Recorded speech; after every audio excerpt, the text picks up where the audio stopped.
The first light of morning slipped through the curtains, filling the room with a soft golden glow. Rayan opened his eyes slowly.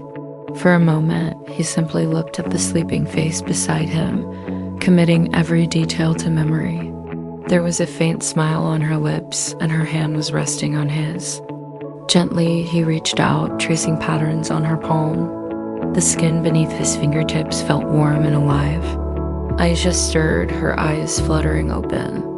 She turned her head, nuzzling against his chest. "Good morning," she whispered, her voice still thick with sleep.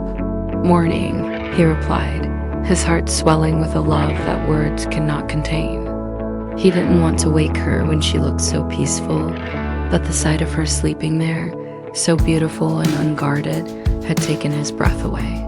He slipped out of bed, careful not to disturb her, and went to the kitchen. The aroma of coffee soon filled the air, mingling with the scent of the blooming jasmine outside. By the time he returned, Aisha was awake, sitting up in bed, her hair a tousled mess of curls. "You made coffee?" she asked, her voice still soft with sleep. "For us," he replied, handing her a cup. She took a sip, her eyes lighting up with warmth. They sat together on the balcony, wrapped in a blanket, watching the sky shift from pale pink to bright blue. The world outside was waking up, birds singing in the tall trees, the distant rumble of a morning train. But here, in this quiet corner of their world, time seemed to stand still.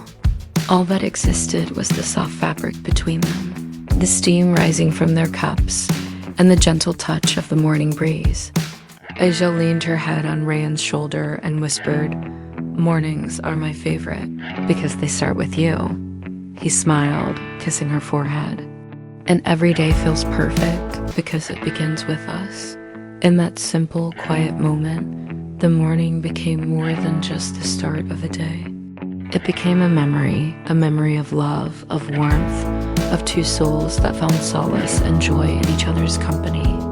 For Rayan and Aisha, every sunrise was a promise of a new day, a new beginning, and most importantly, a new chance to say, "I love you," and to have it echoed back in the melody of their hearts.